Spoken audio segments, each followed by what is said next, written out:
of Rosa, a book on the exploitation and popularization of glitch artifacts. Menkman developed and highlighted the politics of resolution setting further in a second book titled Beyond Resolution 2020. In 2019, Rosa Menkman won the Collide Art at CERN Barcelona Award, which inspired a recent research into what makes things impossible, including impossible images. In this new research, she aims to find new ways to understand, use, and perceive through the use of and interaction with our technologies. As part of her residency at the EPFL and in dialogue with our community, Menkman aims to explore the possibility of capturing alternative and impossible rainbows that exist beyond humanly visible light. In addition, Rosa will dive into the realm of unnamed colors that exist beyond the visible frequencies that the human eye can see, such as those presented in X-ray frequencies or FM radio. I leave now Rosa to introduce us her work and also the genesis of the research project she's conducting at the EPFL, titled Impossible Images and Unnamed Colors. Thank you, Rosa. Thank you, Giulia. And thank you, Christine and Lucy and everyone in EPFL. It's been really nice to be here already in this part of summer. I'm Rosa Menkman. I'm from the Netherlands. It's a place where we don't have mountains, so I'm still learning to see the mountains, and every time I see them, I'm like, wow, I wish I could understand how it would be to be there, but I'm still, I haven't been yet. I was slowly waiting for the slides to appear, so that's why I'm talking about mountains now. Thank you. Okay, so I was asked to start with basically the background of my research. Since I'm just arriving, I'm like kind of, dabbling into developing the research and the research questions, so I would give you like more of a background information of where I come from. So this is one piece of my diary from '93, and I'm writing there in Dutch, my mother tongue. I know what I want to become. I want to become either a gymnast, or I want to go to space and find new sounds. And when I told this to my teacher back in the day, she said, well, there is no sound in space. And so I never became an astronaut. That's of course, like when you're here right now, you will learn that there is actually ways to look at space. I'm learning how to click. Yeah, there we are, okay. Great, this is kind of the website that I built over the years. It's an ongoing research, and you'll see that often the works that I'm developing kind of build on top of each other. So it's an ongoing kind of research into complexities, and you can kind of see that every work that I've built, they have kind of a logo, kind of how do you call that? Like I would say almost like a patch you could put on your clothes, and some of them have actually patches, sigils. And they're kind of also reflecting on how I think about compressions and the languages of our digital. So every type of compression has its own complexities. And that is something that I started out with really early in my research. So in 2010, I made a vernacular file format. In that research, I described different type of compression algorithms. And what I would do is like I would compress the same image in different type of languages, so JPEG, a BMP, etc., put a little distortion through the file, often the same distortion, and see how that distortion would kind of translate out aesthetically. From that, I learned kind of that every compression has its own way of organizing data, but it also has its own compromises. And then, when I started to look into that, I also learned that there is ways to transcode data. And so that's where I started to see, oh, what my teacher back in the days when I was 10 years old told me, like you cannot listen to the sounds in space, was actually a compromise that she wouldn't have had to give me. There is ways to listen, it's just by transcoding different types of data. And this is what I'm now like kind of always teaching my students, because I also teach a lot, is that data is way more fluid than we are kind of habitualized or like ordered to kind of use it. Our machines make our data function in one way. they compromise all types of other ways of functioning. And so this is a work by Kim Assendorf from Germany. He created actually a software that can compress any type of data in another type of compression. So here you can choose your resolutions and also your compromises yourself as an artist. I was asked to use this type of new compression file formats that he offered, together with a couple of other glitch artists. You can see here Benjamin Gallon, Bit Synthesis, etc. What we would do is we would give an image and then compress it through his extra file and then put a glitch. Then you can see these new types of compressions, right? Because the compression itself just compresses the image and just puts another type of kind of organization on the file data. And so you can only see that organization again when you glitch it. So this is from the website. This is the portrait that came out of that. It's with the Blinks compression.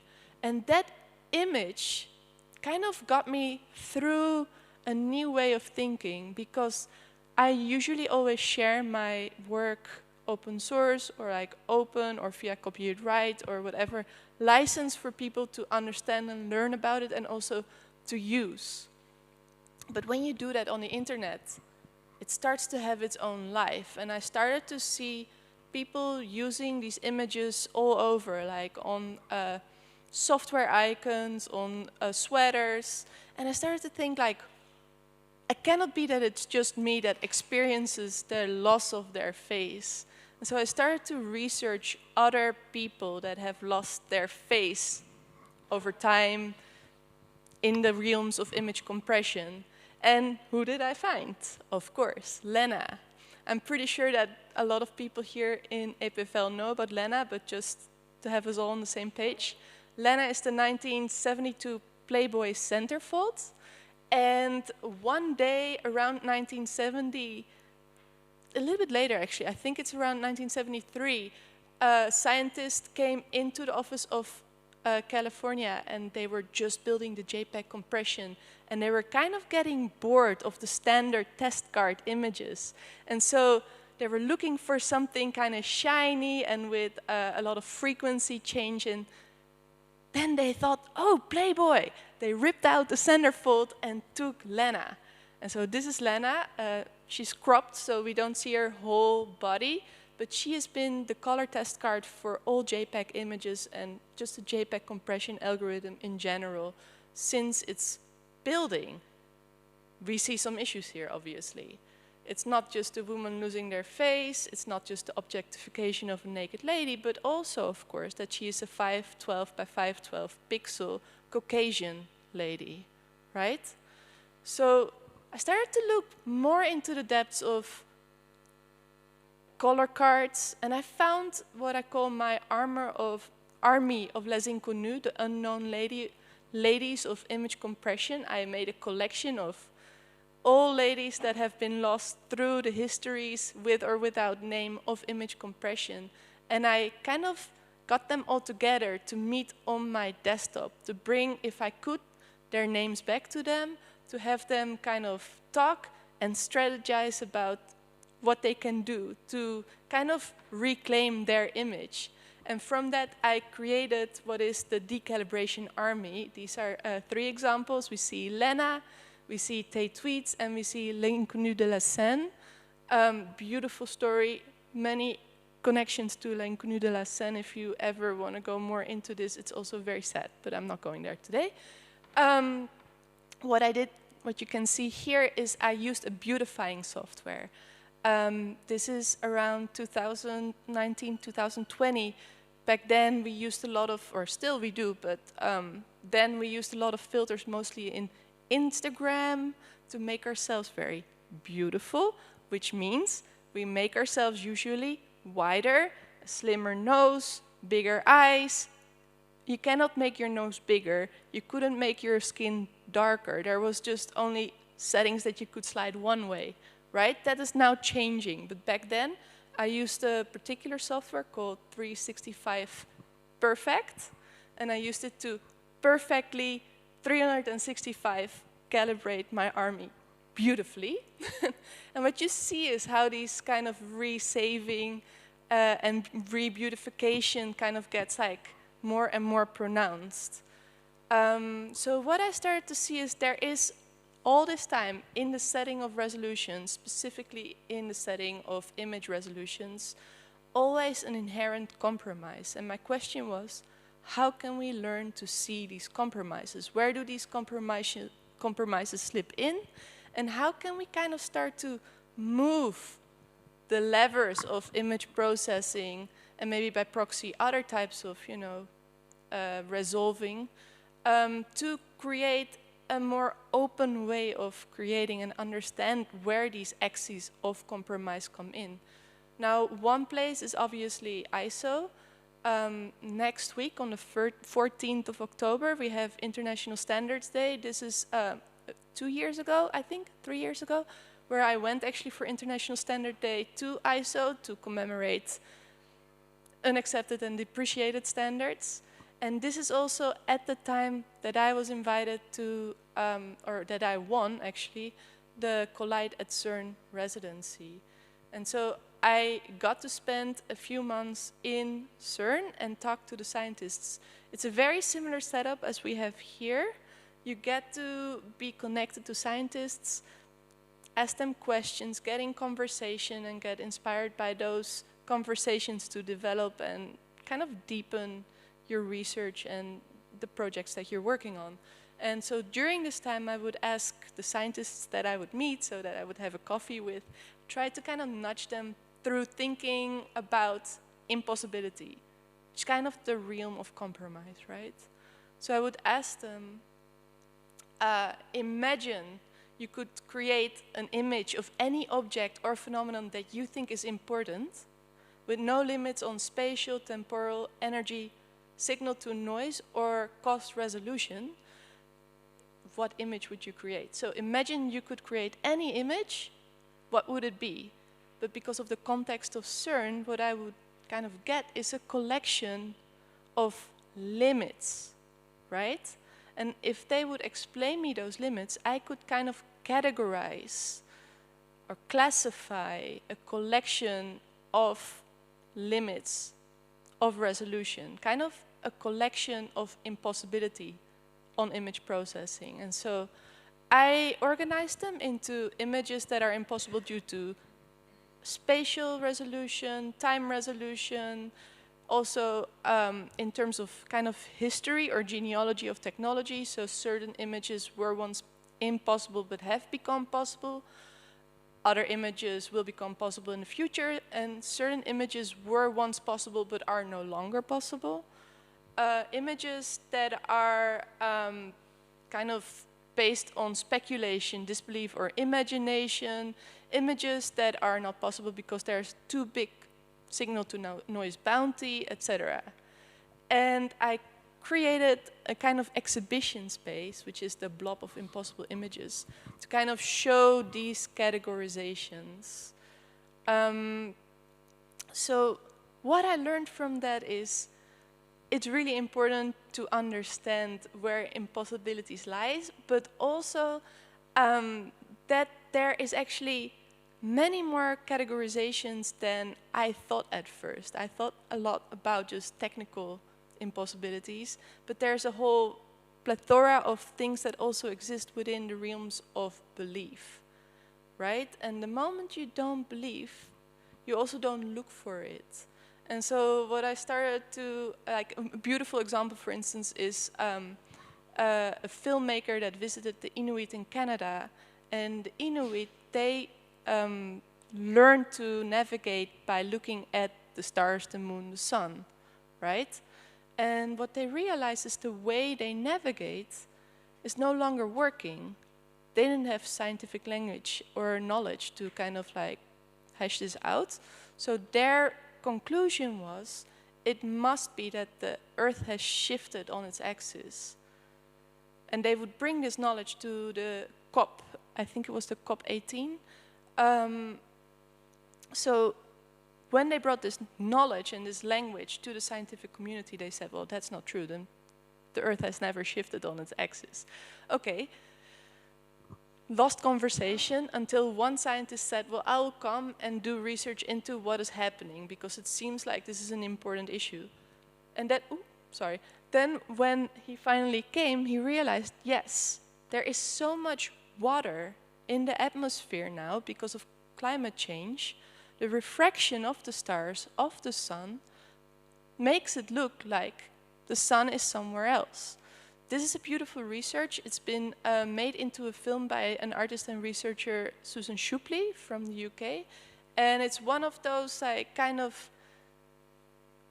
ways of when you don't believe something, you will not look for it and you will not understand it. And so it's always just like, where can we kind of move these, how do you say, like boundaries? And how, as an artist or a non-scientist, can I try to move barriers that might exist within the scientific community? So we're now kind of like ending at where I am just starting here with a research about unnamed colors and impossible rainbows. When I come to scientists here, I can come with the question, what colors have we not named? And then that's not an interesting question. When I ask them, are there any types of frequencies that are important to your research that are not within the field of light, like visible light, that you could give a color name to, then they're also not answering me because somehow this is also like not scientific language. So I'm always trying to bridge these questions, like trying to talk to scientists when I have a non-scientific agenda, but I have to talk science speak to make it interesting for them to kind of like come to me with like their perspectives, right? What I've now realized or starting to see is that light, although, you know, we called visible light, so 420 to 720, whatever, nanometers, that's the visible range, and that's where colors exist, right? There are a lot of frequencies that other creatures might sense or see that we don't see, and we're blasting at them, and we're blasting at them, but we don't, as humans, really understand that is a type of violence, and I think there is an importance to bring language to that. I'm just starting to try to create bridges to that conversation, and in the meantime, I am, you know, having all these conversations with scientists, and I'm finding all these other beautiful and interesting things to talk and see through.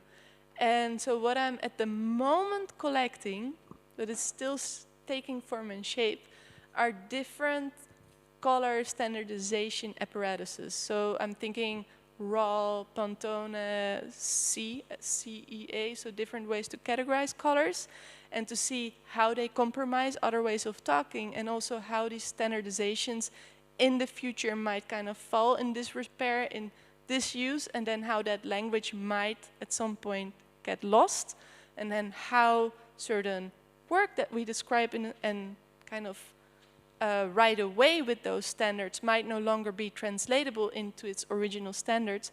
I'm starting to collect those to kind of create a media archaeology cabinet for the future. But that's where I'm at right now. So talk to me now or in 2 months and we'll have some whole other talk, but that's where I'm just explaining. That's where I'm coming from and where I'm at right now. Thank you.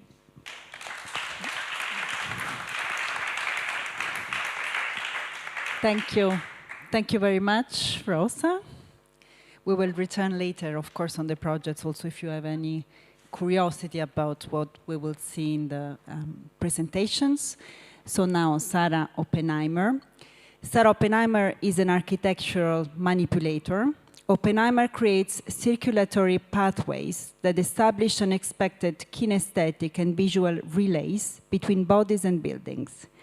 Gestural manipulation of interwoven instruments alters the contours of surrounding architecture.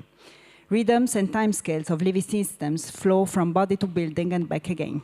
In Oppenheimer's installation, the viewer is transformed into an agent of spatial change. Oppenheimer's work has been exhibited worldwide, internationally. I will go beyond the long list of institutions. Oppenheimer is currently a senior critic also at the Yale University School of Art. And the project Circulatory Pathways that Sarah is developing here at the EPFL in close dialogue with the Laboratory of Intelligent Systems, with the Laboratory of Integrated Performance in Design, and with the Laboratory of Cognitive Neuroscience, among others, takes the thread of the research that Sarah has been developing in the past, I would say, 20 years. So, Sarah, please tell us a bit about your project. Hello. I want to say, first of all, thank you, Giulia, to you, Christine, Lucy, and also to those people here from the labs, in particular. Simon, nice to see you. So I would like to start here. I would like to start here and consider how we are all facing one another, actually. And we are looking out, and you are looking in an aligned way towards a screen. We are backlit. This microphone is amplifying my voice. We can hear the sound bouncing off the walls. And the light is spilling from behind, and it's also spilling overhead. And in some ways, we can imagine that this room contains us, and that the machines maintain us. And the project that I am evolving here asks the question, how does our presence within this constant feedback of container and maintenance, of machine and body, shift the dynamics that we experience? And Rosa, I want to just say I was really struck by your consideration of media translation, where you have a kind of constant filtering passing from one machine to another machine. And I'd like to sort of build on that and bridge towards that in thinking about how we are also machines, sensitive machines, and that this information is passing through us and out again. And so there's a constant mediation, and that is where this project begins. So my first tactile piece was created actually in 2016, 2017 at the Wexner Museum of Art. And I was struck after creating the work and watching people engage with it by how the work destroyed the possibility of any removed contemplation. In fact, by touching the work, you were suddenly connected to those around you.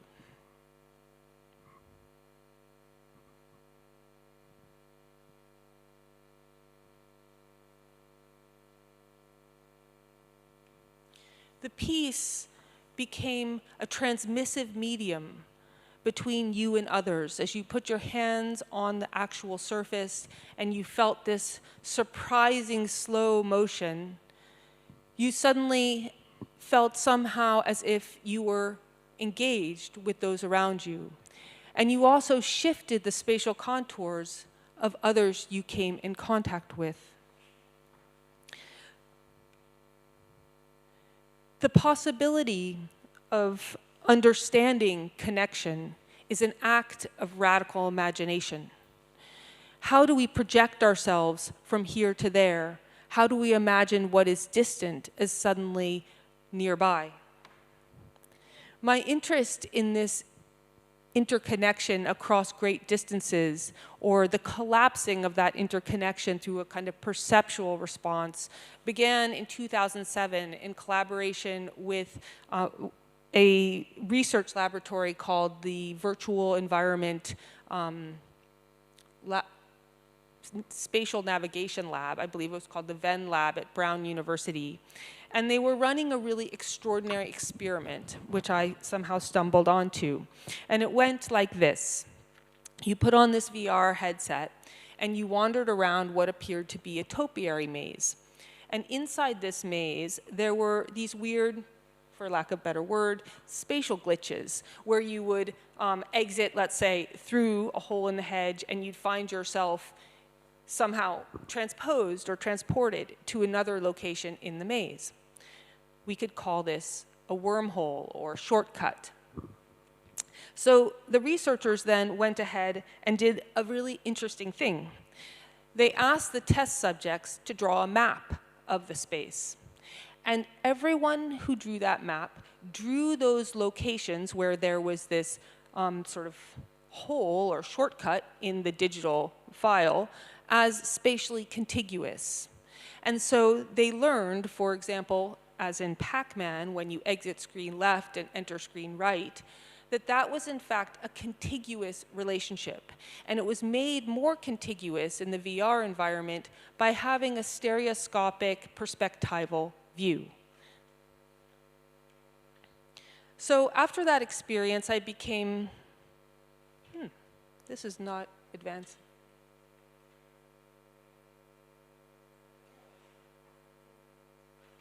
Interested in creating a material, embodied, actual manifestation of what I had experienced as a virtual shortcut.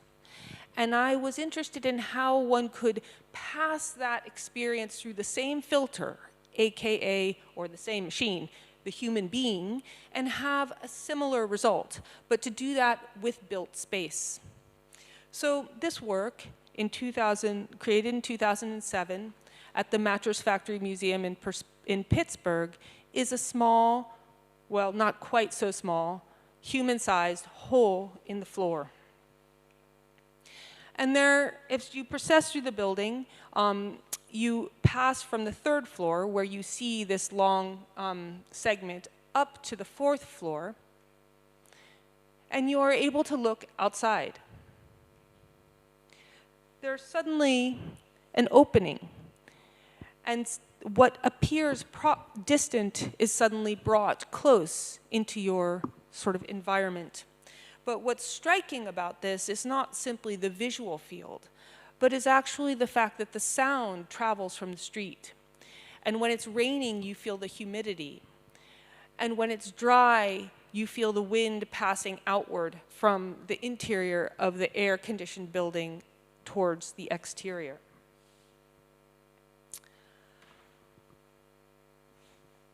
Actually, are you advancing these slides? Is someone over there advancing them? Because I somehow have lost control.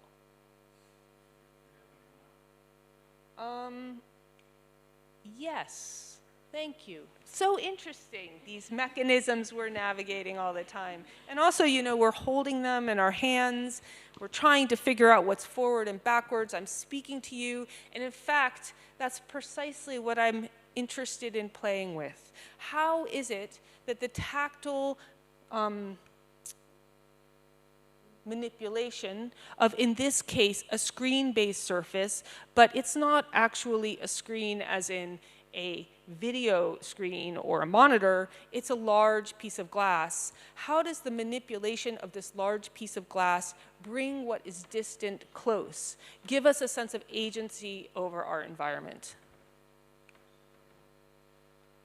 At the Perez Museum in 2016, I began to play with the collapsing of space onto a single visual field, so that what was external to the building became manipulable on these planes. What was above, or what was kind of the overhead lighting grid, could be brought into the same view as the external field.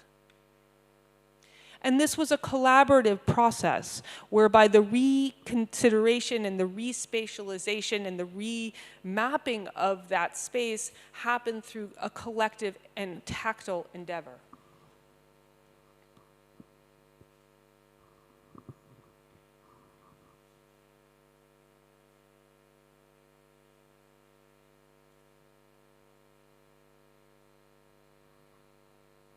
I also want to say something about this work, which is, it appears that people are moving very slowly, and this is occurring in slow motion. But something I learned here is that the actual physical and material qualities of movement were part of the process of the development of the work. In fact, each of these pieces runs on a hydraulic dampener, which creates a kind of slowness and resistance as soon as you try to accelerate the movement of the piece. Light at the Welland Museum of Art or daylight at the Welland Museum of Art is not available. The environment, the luminous environment, is actually maintained by a computer control and a state of constant homeostasis. I became interested in inserting human energy into the dynamic relays of the building system.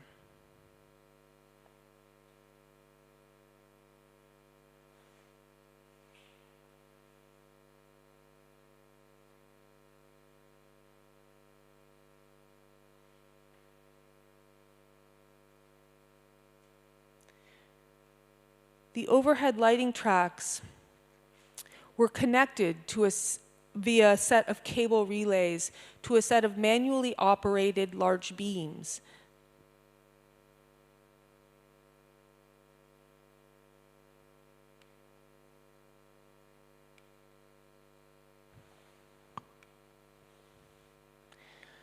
The adjustment and the fine-tuning of the system occurred through a series of prototypes. In fact, the prototyping of these mechanisms has become more and more central to this process. How do we feel through the process of prototyping the sort of proximity of things? How do we sense its weight? How do we sense the metabolic transmission of energy?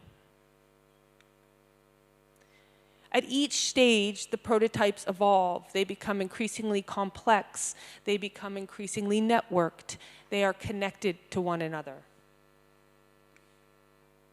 And then they are embedded within the body of the building. They become a sort of technical black box. The reason for this, in some ways, is to encourage a process of testing and probing. How do we know when we touch something here that it'll change the position of something remote or over there?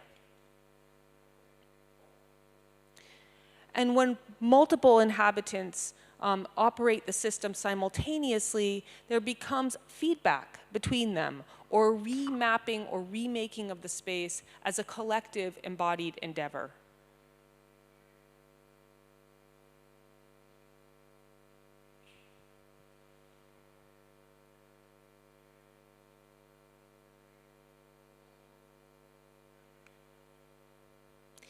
The networks are visible. And yet they dart and sort of dip inside the cladding of a building structure so that you can't, in fact, trace them everywhere. You can only understand partial interconnection through a visual system.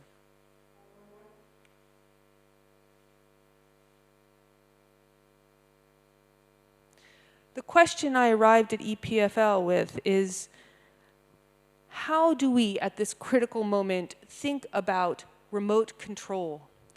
How do we think about our agency and our presence within these automatic relays, where you wave your hand and the lights come on, or you wave your hand and the lights turn off? What does it mean to feel interconnection through the materials of our environment? And what does it mean to make or remake the materials of our environment? I came here with a seed of a prototype, a simple pneumatic system where you push something here and it changes something there. The system is linked by air. Air is a beautiful, beautiful cushion. It changes the way something feels as energy transmits across a certain space. It also is an interesting system as things start and begin to link together. We can think of this in some ways as a binary problem. I recently learned, actually I think 2 days ago, that valves can operate, there's a series of valves, of pneumatic valves, that operate with a Boolean logic, ands, ors, nots. The piece is hybrid. It is digital, it is analog, it is material.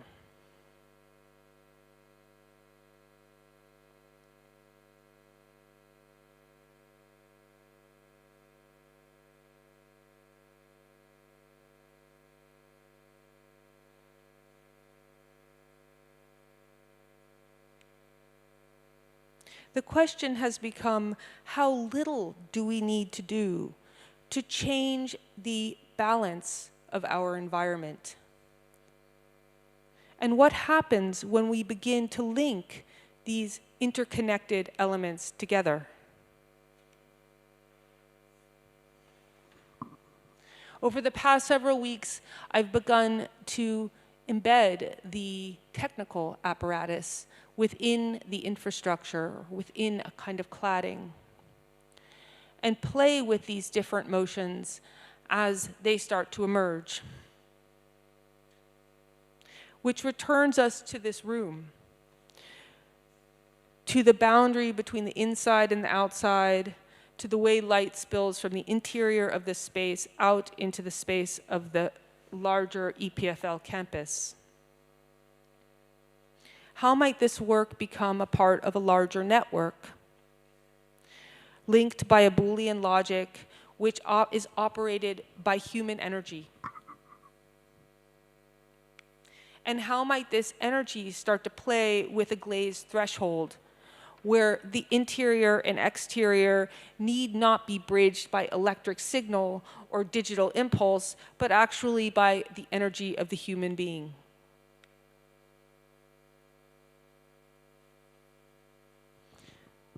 And so we will see.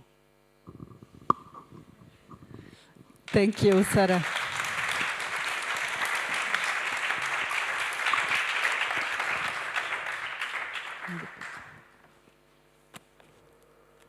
Perfect.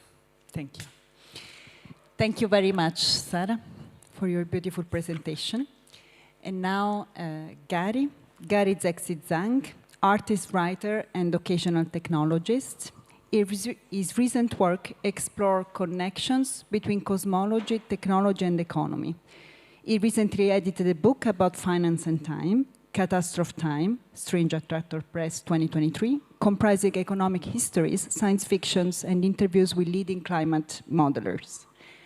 The opera he co-wrote, Dead Cat Bounce, premiered at Somerset House in 2022. In September 2023, he presented The Tourist, a new film exploring the life of Ali Sultanissa, a revolutionary who sought to build post-revolutionary Zanzibar in the image of China. Gary is also part of the studio Foreign Objects, which received the Mozilla Creative Media Awards in 2019, and in 2023 he is the R&D Fellow at Rockbond Art Museum in Shanghai. At EPFL, Gary is working on the project The Inadequacy of Grammar. The project developed in collaboration with multiple EPFL labs. So we had, first of all, a phase where Gary was meeting professors at the Imaging Center at the EPFL, but also Brain Mind Institute, Crystal Growth Laboratory, Laboratory of Quantum Physics. And the idea is actually to develop a new film project examining the experiences and representation of non-linear time in dialogue with physicists and neuroscientists. Gary, it's your turn. It's my turn. Thank you, Giulia. Thank you, everybody. It's been so helpful so far at EPFL. And I mean, I arrived 2 days ago, three days ago. But I was also here for a week in July, having meetings with various laboratories. So I'm relatively a little bit fresher than these guys. And so I'm also hearing about your practices for the first time, which was really interesting, and also actually lots of nice connections. So I'm going to give like a brief, quick kind of overview of a few different projects to kind of get a sense of my work, I guess. And they're kind of roughly thematized, I guess. So I think something that actually connects my work probably to a lot of things that you both talked about is a certain question of metabolism. This is a quite old piece now, but I decided to throw it in. I'm kind of glad I did.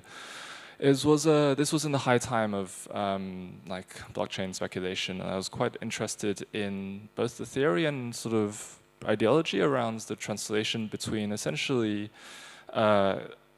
thermodynamic and informational entropy, between heat and trust, between the kinds of validation and forms of kinship that had built up into various institutional forms, whether that's, you know, social organizations, families, banking, whatever, and the kind of proposition that was being made at the time and is died down a little these days, around essentially decentralizing these forms of relationships through proof of work, as some of you may know, which is a computational process which basically creates a kind of game theoretic framework for how can we trust each other, or we don't have to trust each other because we have an economic structure where we can demonstrate that it will be non-profitable and non-economically advantageous to not trust each other.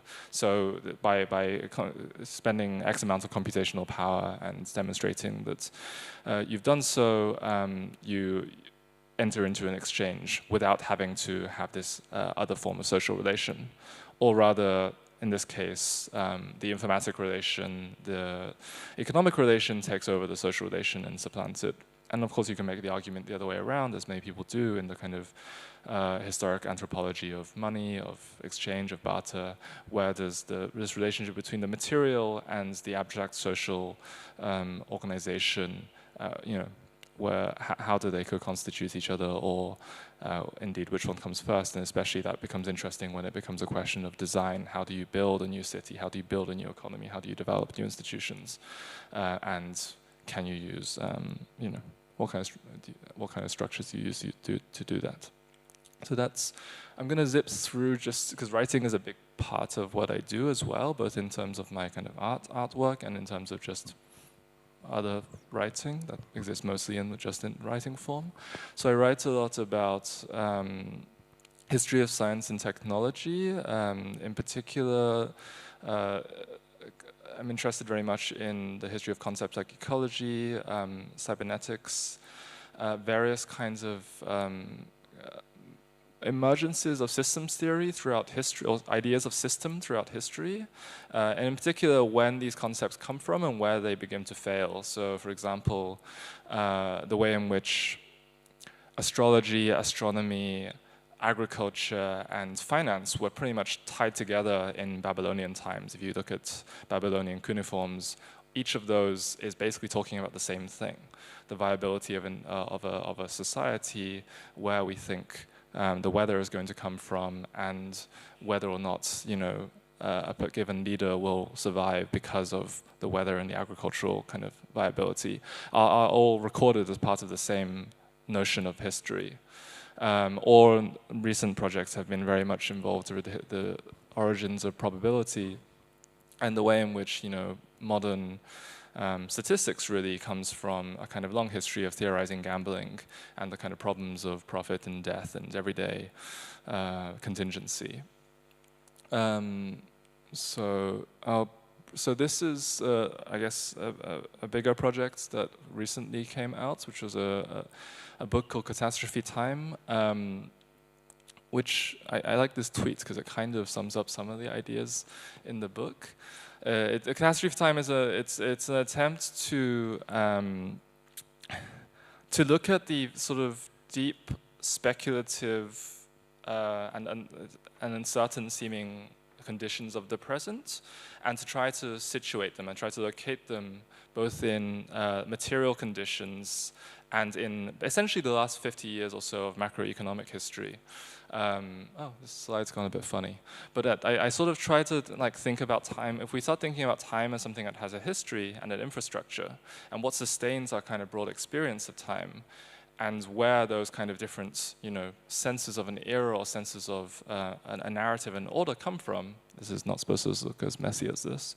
And then why it goes like this in particular conditions. And I mean, I suppose there's a key line in the, oh, sorry, I forgot how many slides were in here.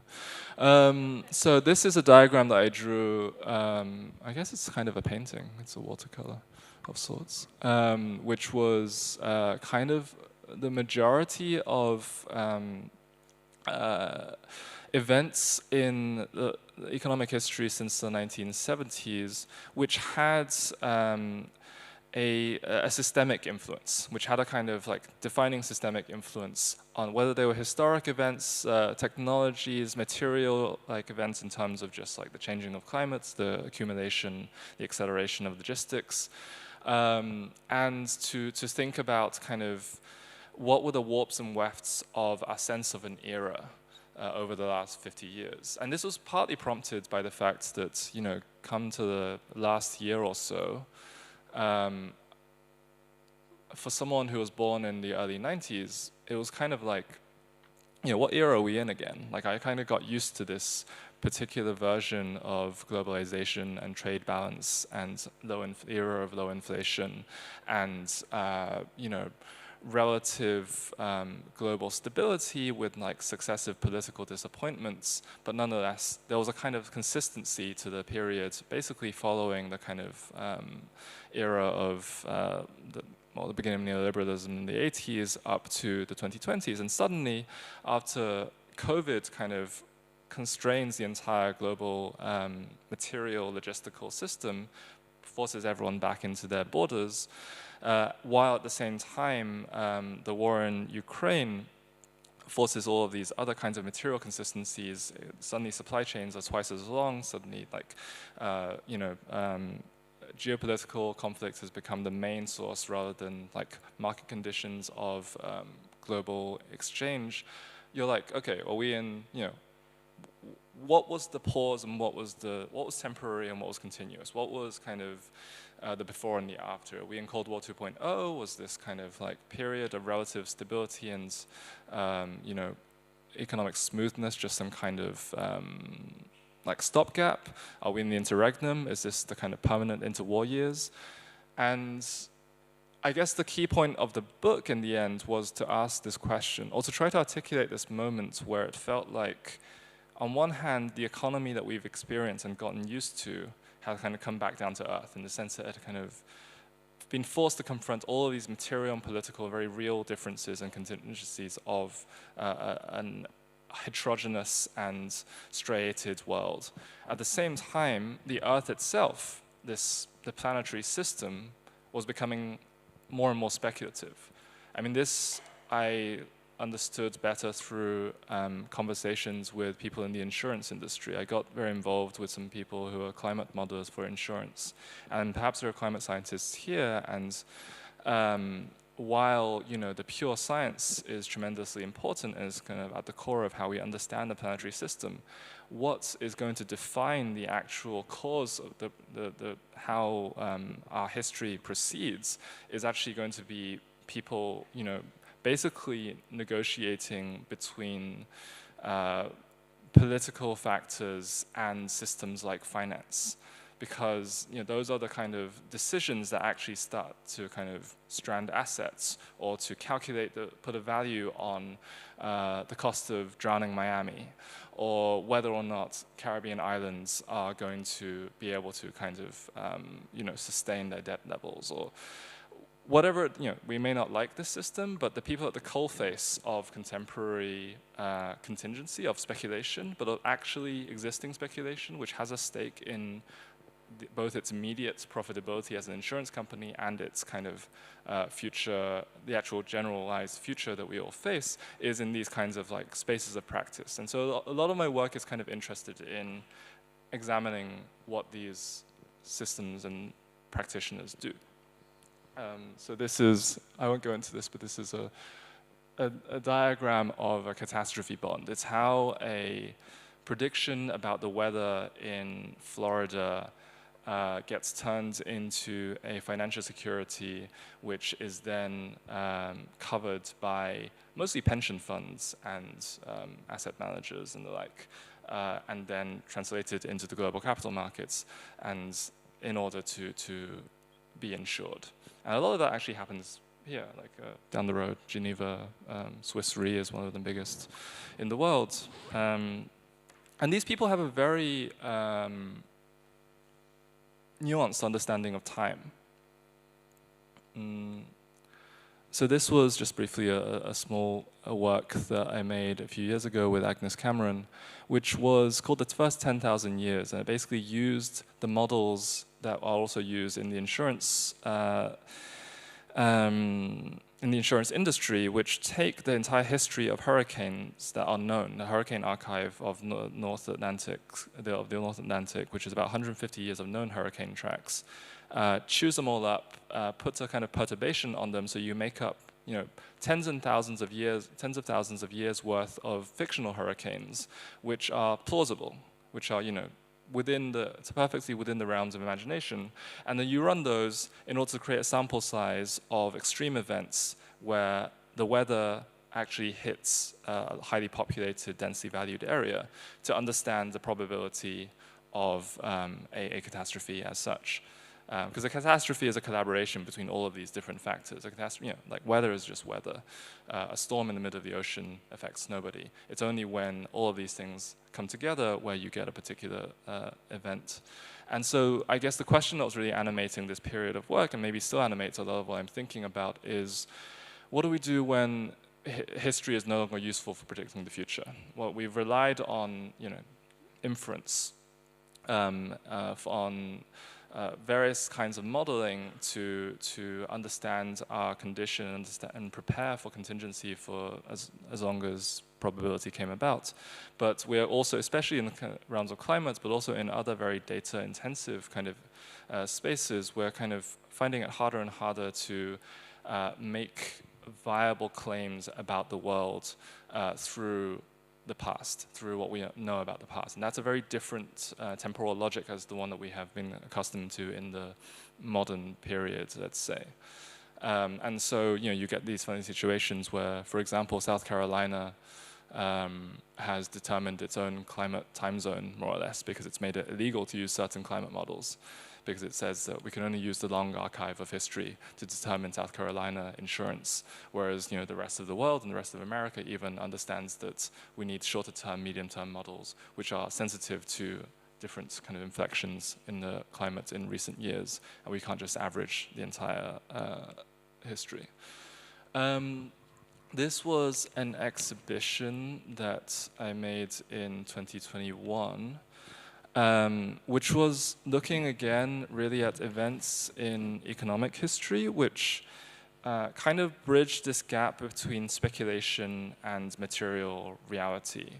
So in particular, I was looking at these kind of philosophical events, if you like, which changed the course of how we think or how we understand reality. So one of them was the Lisbon earthquake of 1755, which was basically put a dampener in the high time of the Portuguese Empire and caused a kind of a fissure in the course of the Enlightenment in thinking about what was the relationship between God and earth. How could it be that one of the holiest cities in the world on All Saints' Day, when everyone was in church, would suddenly face the largest earthquake Europe had known up to that point. I mean, the Lisbon earthquake was kind of like Europe's 9/11 of the 18th century, if you like. It was that kind of a canonical event, which caused a vast change in the both political, economic, and philosophical thinking of the time. Another was this. How to describe this actually? It's kind of so in the beginning of modern economics, of neoclassical economics, is in the late 19th century, and the Marginalist Revolution. The economists who were thinking about how to create a kind of subjective understanding of value at the time. I became quite obsessed with one of them called William Jevons, who's just one of these like English polymaths, and he basically is one of the three people who creates the underlying conditions for 20th century economics. At the same time, he was obsessed with the idea that the economy goes through these cycles of boom and bust, these kind of like moments of exhilaration and depression, and goes through crashes every like decade or 2 decades or so. And so he actually went looking for reasons, and he decided that it must have something to do with the regularity of solar flares on the surface of the sun. And so he spent a large part of his career obsessing over sunspots, these dark spots on the sun, which are created by moments of patches of low radiation. And this has a kind of, this idea of the kind of economy of the outside, this kind of entering of the outside of the system into our understanding of a complex world is kind of something I think haunts, in a way it haunts science. It haunts the kind of ability to capture an objective reality, and in particular in economic, sunspots kind of makes these kind of interesting reappearances throughout the 20th century as well. There was a Russian guy called Zhexi who became quite obsessed with this, one of the Russian cosmist thinkers. And then even now, if you go to, well, probably Swiss Re, but certainly Accenture, you can buy sunspot insurance, you can buy solar flare insurance, because every 250 years or so, or certainly about 250 years ago, I think, there was a solar flare just before electricity was kind of, really what was used, which today would basically wipe out every electrical grid on the Earth. And so there are these kinds of, my interest in catastrophe is not just kind of a doomerism. It's really an interest in how does, once we think what we know of what a world is, what happens when that sense of normality becomes interrupted and our concepts begin to fail us. And this happens, surprisingly often. And arguably, I think in many ways, we're experiencing it again today. Oh yeah, there was also a strong theorization around the coincidence of solar flares, solar cycles, and financial crises and revolutions. On the right, you can see this impressive correlation between the two. So in the last couple of years, most of my work has been kind of guided by this interest in what happens when one world slips into another, often by accident, often just by some kind of you kind of talk yourself into a different frame of mind. And in particular, what happens when one era kind of trips into another, and we cannot use our old. It's that kind of Gramsci quote of what was it? Something like the old concepts have died and the new ones have yet to be born, something along those lines. And so I worked with a couple of friends, opera company called Waste Paper Opera, and we were very much inspired by this quote from the 18th century, someone called Abbé Raynal, who wrote that the crimes of kings and the suffering of people will render universal this fatal catastrophe which must detach one world from another. And what Abbé Raynal was a major influence for the leaders of the Haitian Revolution. He was a French priest of some kind.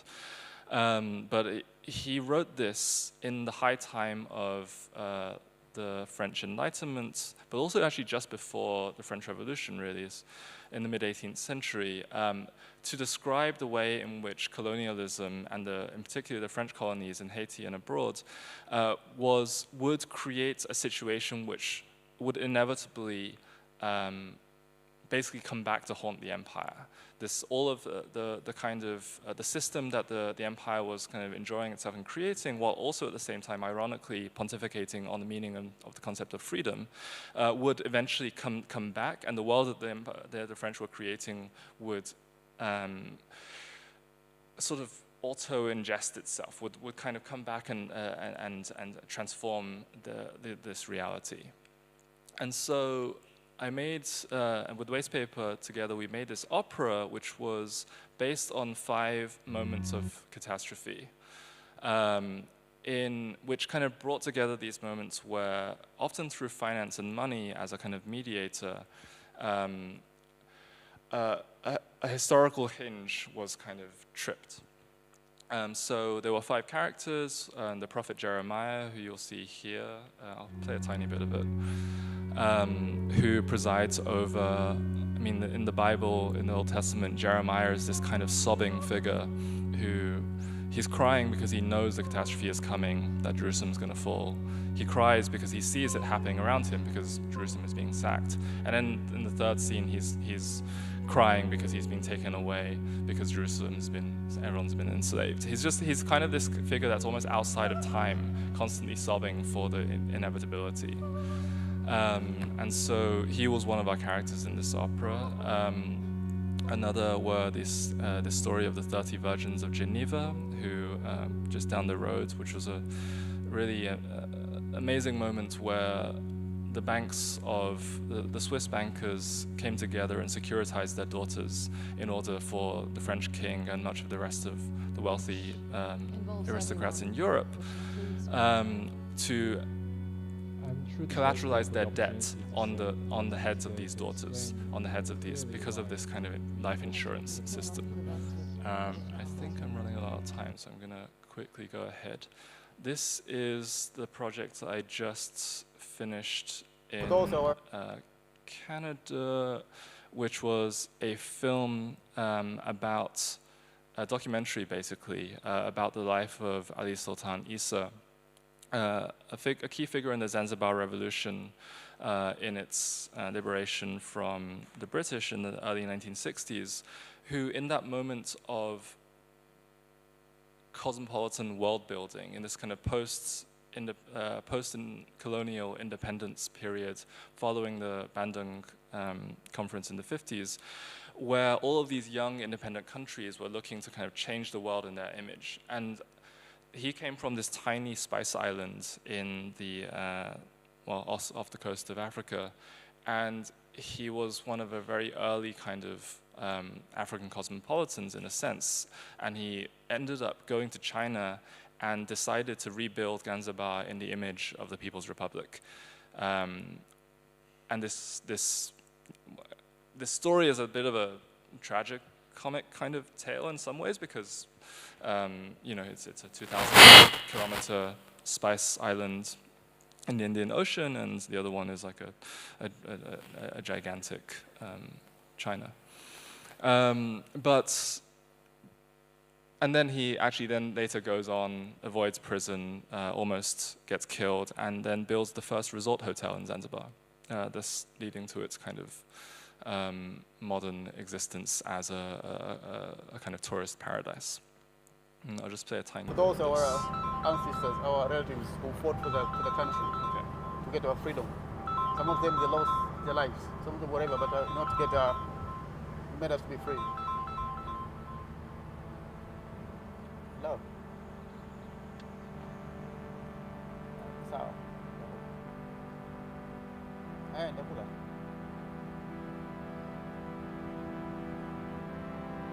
Sawa, yes. Claro. Mira.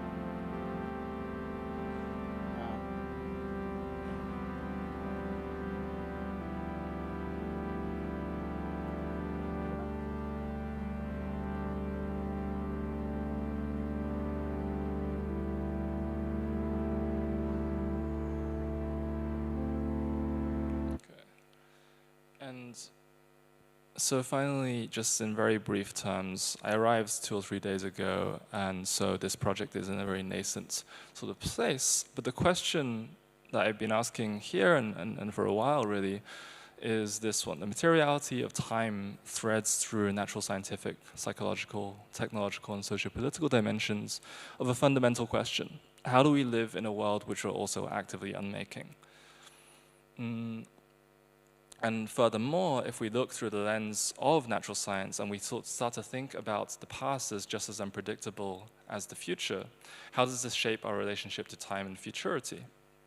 And so here I'm kind of been very excited to have conversations with, in particular, the Crystal Growth Lab and the Brain Mind Institute in looking at different models of nonlinear temporality. I mean, for example, crystals as a kind of inherent time patterning of matter, a patterning of matter that doesn't have a kind of a sense of time as such. And then also I've become kind of fascinated with this fly, in particular this genetic sequence called Timeless, which was one of the first discovered when Seymour Benzer in his early kind of experiments with Drosophila, which destroys the flies, removes an organism's sense of time, i.e. its circadian rhythm.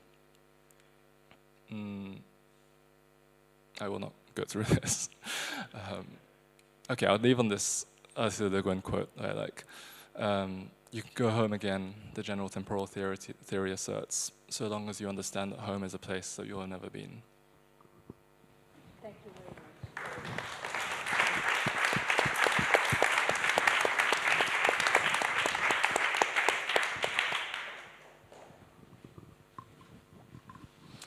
Okay, so Rosa, Sarah, Gary, thank you so much for these beautiful presentations. To give a bit also the framework of this work, let's say this year we are very happy to have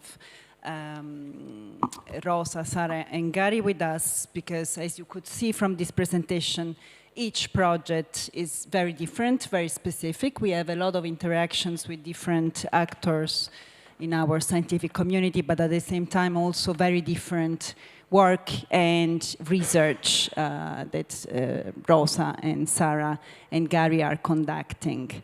As you might have understood, of course, Rosa is basically is a pioneer also in digital arts. I know she might not like this definition, but just to say that what from our external perspective is, and for me is exciting and for us is exciting, is really to imagine the many different outcomes that we can have, I mean, beautiful artworks, basically, that we can have also at the end of this process and of this time at the EPFL, where for us is so important that these exchanges that our resident artists have with scientists result, let's say, in tangible let's say, artworks, which is precisely what is missing here at the EPFL, but also what is so fundamental, actually, to see where basically these exchanges among artists and scientists, or in general, basically, professionals can go. Of course, the aim also of this roundtable is if you have any further curiosity from what we basically learned now of this research, as you understood also, very technically we could say that Sarah now is a few months that is really engaging in this research and in this basically pneumatic systems that are going in, let's say, towards a different level through this exchange and presence of Sarah with us on campus, but also Rosa indeed taking the thread of the research that she started developing at CERN and bringing it to this next level of unnamed colors, and of course light research, a research that actually is going also towards different directions, also in practical terms, because we are basically now aiming at presenting this project at the pavilions here in Pavilion A, at the EPFL pavilions, in January and February. So of course, this is a research-based, but also, let's say, project-oriented program, where it's very important for us that this exchange then actually contributes to basically defining a different stage in the production of the artists we have the pleasure to work with. And also Gary, and now just to say that he basically ran through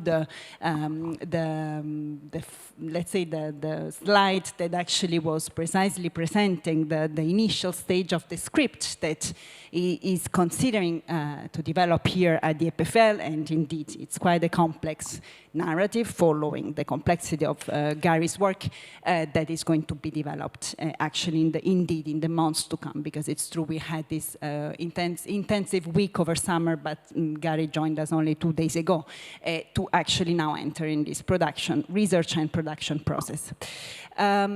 Is there any question both for the artists or, I mean, for around the program in the audience, or do you have any curiosity or comment or?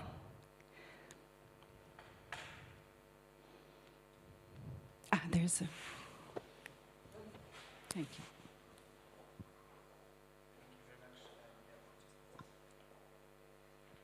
Is the mic working? Oh yeah, good. Just have a very quick questions. Sorry, I don't have for all of you, but just for Sarah for today. It's for Sarah Oppenheimer. I think I was very interested in the way that you were talking about the black box of the mechanisms. Is it something that because somehow there is an idea of very complex means for creating this kind of spatial experience that are happening. I'm talking also to Sarah because I'm part of let's say an architecture program, so I feel like very connected to the way she's working with the modification of space through interaction with bodies. I think up to a point, so I think I would love to hear a little bit more about why do mechanisms have to be so hidden for the interaction to be, let's say, almost magical in a way, in the way the audience interact with those kind of almost abstract shapes which are let's say, presented to them. I think that's such a great question.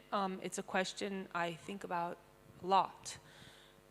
I want to be very clear that while on the one hand, the work is embedded and therefore sort of concealed, on the other hand, you can actually see what is there. It's not visible, and it's also very materially present because it isn't an electric signal like, let's say, would occupy your mobile phone. So it is only a pseudo black, it's called a gray box, actually. And I think that, at least in terms of my own investigations, it seems that, and also in terms of the discipline of art production, kinetic art has a long history, and its history is one of, I would say, an aestheticizing of the machine. And that aestheticizing of the machine in some ways makes the mechanism the aesthetic form. And I'm not interested in doing that. I think it becomes interesting also when we think about the discipline of architecture, and this is a slight aside, but since you raise it, that there is also a sort of semiotics of mechanism in the field of architecture. Here I'm thinking, for example, of the Pompidou, of Richard Rogers, of this whole history of making the mechanism present.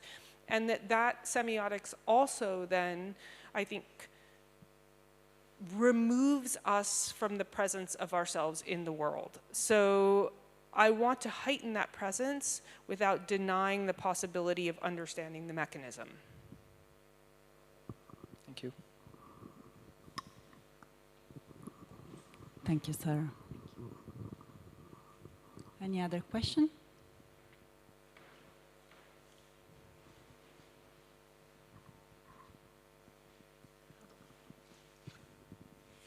Thank you very much for all of this very interesting discussion. I had a question about this invisible light. I love light also. And I was wondering, do you already have some idea on how you are going to make those invisible light visible for the public? Is there already some piste or something behind your head? I think I came to the residency with a concept. I wouldn't say I'm abandoning it, but I am floating another direction. I mean, there's a lot of invisible light that is visible to other creatures, and I'm thinking, I was recently at a lecture, it was really beautiful. It was by a researcher that was looking into what animals all have like different types of, well, patterns, and also skin that has that reflects in UV light, and there's no knowledge why. Like, what does that mean? Why do they have these patterns yet? Because we also don't know if they can actually see UV light, so then what's the point? But like dogs, all marsupials, what are they? The funny marsupials. They all actually. Anyway, what I'm trying to say is, there's we meaning a lot of humans. Scientists and normal people don't see the point yet of giving names to UV, different bandwidths of UV, or maybe because they have different reflections on their skin that are all triggered by UV light. Anyway, that aside, I'm really into that, but I'm kind of like letting that go as the conversations take me somewhere else. So that was like one of the things that brought me here, maybe in my back mind. I'm just saying, I think I'm not It's a spoiler. Yeah, but thank you for that question. But I think we're gonna leave it to the scientist with her marsupial research because it's wonderful, but I'm not talking to her. I don't know if that was an answer, but there was some kind of answer. There was definitely some answer into it. Thank you very much. Thank you, Rosa, and thank you for your questions. Is there any other question?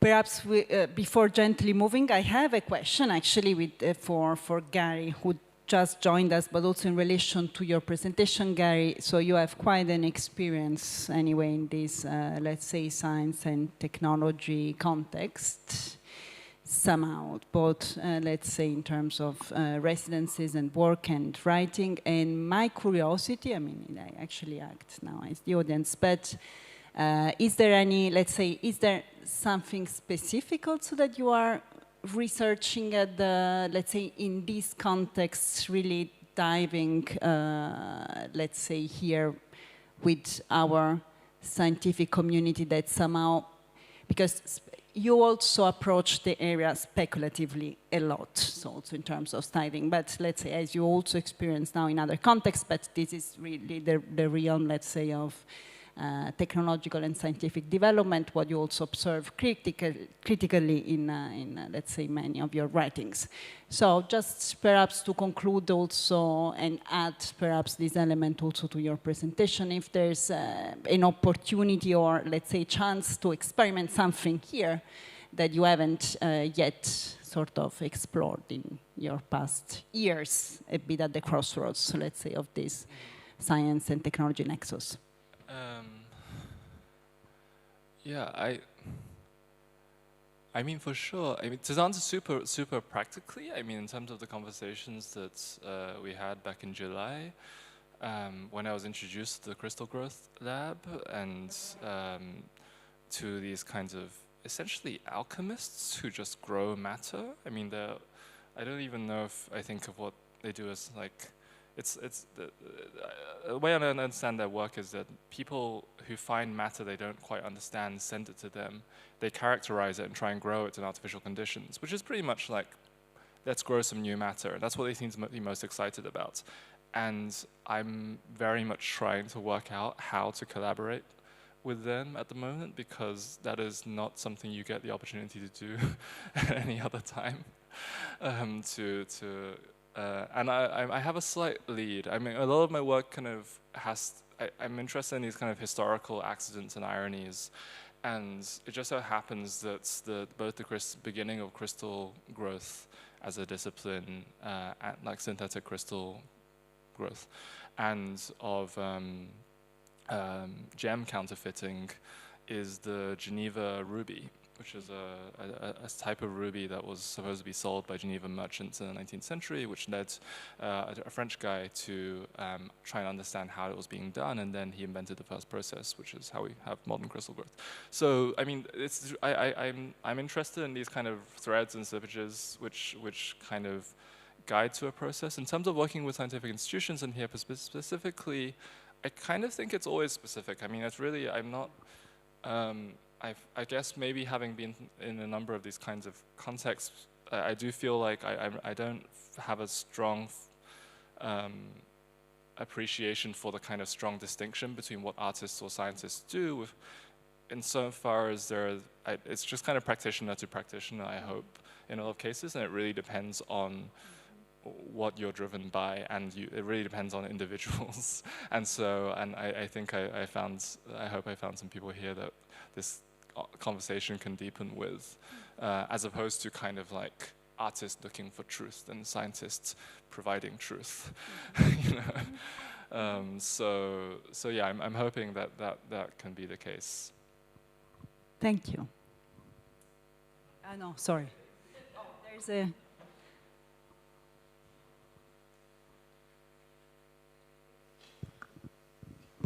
Yes, hello. Well, I understood that you all have some, experience in collaboration with scientists in previous residencies, and you are all quite humble, saying you are taking information from the scientists for your own work. But do you expect also maybe that your work will change their research or have an impact on their research? And if so, how? Maybe based on your previous experiences or what you expect also from this one, I don't know. And this specific context compare maybe to previous ones. Well, I was having a conversation just before I arrived here in this room about precisely what I see as a kind of a fundamental difference, which is that in some ways,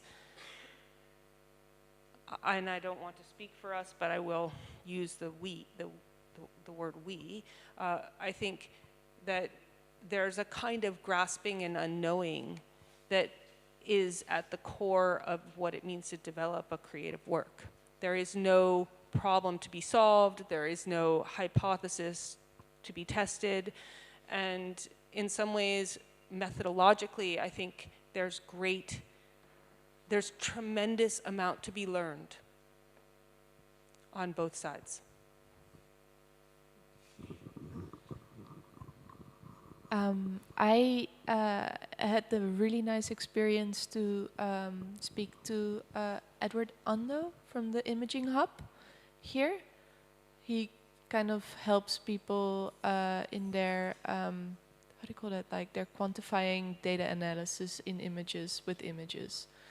Anyway, so I had a preliminary conversation just 3 days ago, and I was invited to visit him in his class, which is a master class on actually resolutions, which is fun because I study resolutions, I write about resolutions, but I've never been in a mathematical physics class. Anyway, he came to me before the class and he's like, yeah, I've been thinking a lot about our conversation yesterday and I have a few thoughts about what I want to do now. So here we go. It's already happening. And I think the point about that is that this happens just with certain scientists because, as you will see, and as you know if you're working here, not every scientist is the same at all. They think very differently. They work in different discourses, and it requires them sometimes to have an hypothesis, and sometimes to troubleshoot, and sometimes to deal with that. And I think for artists it's the same. I actually do come sometimes with something I want an hypothesis that I then have to test. And usually it's also like kind of a linguistic problem that I then test in an environment and I have to kind of like, you know, change and be flexible about it. So yeah, I mean, you know, jump ship maybe. No, and I think the point being is that it's like going to an exhibition, which might not mean much. When you go to an exhibition, you see maybe one artwork that means something to you, that resonates with you, then it's a great exhibition. Because most stuff doesn't resonate. And it doesn't, like, most conversations are nice to have. They will teach you something, but they don't necessarily bring you further. And so it's that very special moment that you can find. And it can be a scientist, it can be an artist, it can be a student, someone that together you resonate, right? And you somehow build a conversation. But building a conversation that makes both people go in a direction that they explore together is not something that you will find in any discourse easily. It always is about a kind of chemistry of brains, right? So I think it depends. It depends if you're lucky like that. And yeah.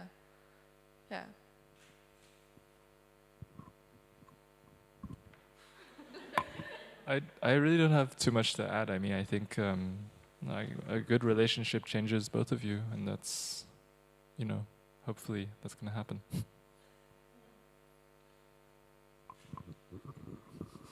So perhaps only if I can add one thing about actually last year, because this is the second year of this program. But last year, in the case of the project of Joel Kunnen, it technically happened that, let's say, the research on olivine, this mineral that basically through the presence of the Joel, the lab could actually treat differently from the, let's say, classical scientific protocol led to a paper which was presented in the Congress of Crystals in Naples in the summer.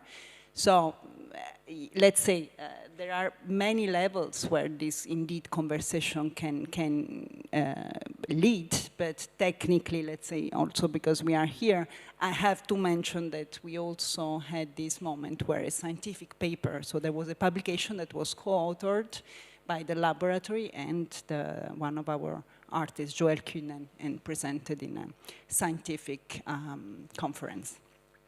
So I think these are all the potential, the big potential directions that we hope to take here through this. All right, is there any additional question? We have one question. Mike arrives.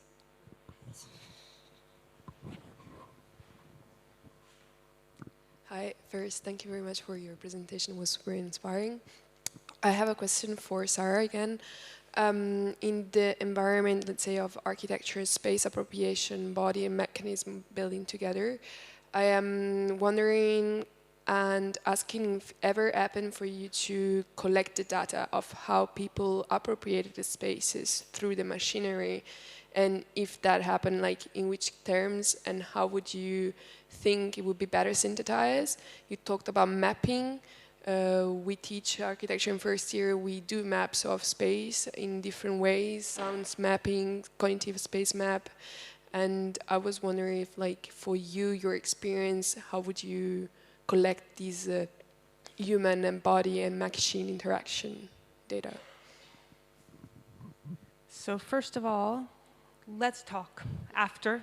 I'm very curious about what you're doing, and obviously there's tremendous literature out there, and there's always questions and possibilities. Second, I will say that 20 years ago, I had my first exhibition, and it was in New York.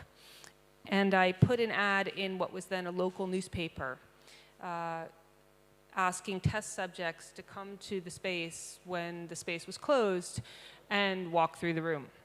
And the people were recorded on video, and the quote-unquote data was collected, and I had these data points for all of these randomized human subjects.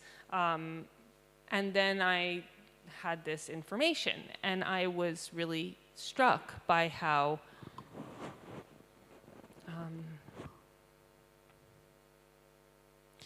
actually I was struck by the fact that I didn't really know what I was testing, and I was just interested. And then many years later, when I was introduced to my partner, who actually works in the mathematical scientific community, she asked, well, you had no hypothesis. And I thought, well, that's a really interesting point. I had no hypothesis. I was just sort of observing and collecting. And so I think that there is a huge tradition of that observing and collecting with no hypothesis. I was very influenced by William White. I was very influenced by Project for Public Spaces. I was reading a lot. I was looking a lot. I was very interested in Yona Friedman and towards a scientific architecture, et cetera, et cetera. The list is quite long.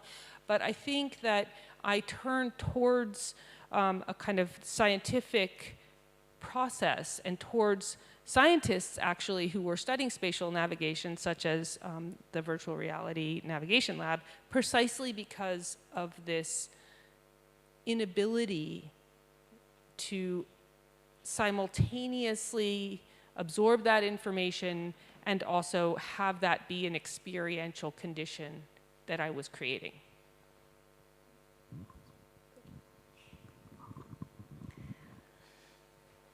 All right. Thank you so much.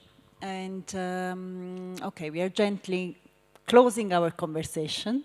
So thank you, Rosa, Sarah, Gary. It was really a pleasure to have this conversation. Thank you all for taking part in this conversation. Thank you for your questions and for your participation. So today, this roundtable is also part of the CDH Cultural Week, so a program that we have at the EPFL organized by CDH Culture. And you are all welcome to join a performance at 7:30 at the Rolex Forum at Rolex Learning Center, 7:30 by Denis Savary.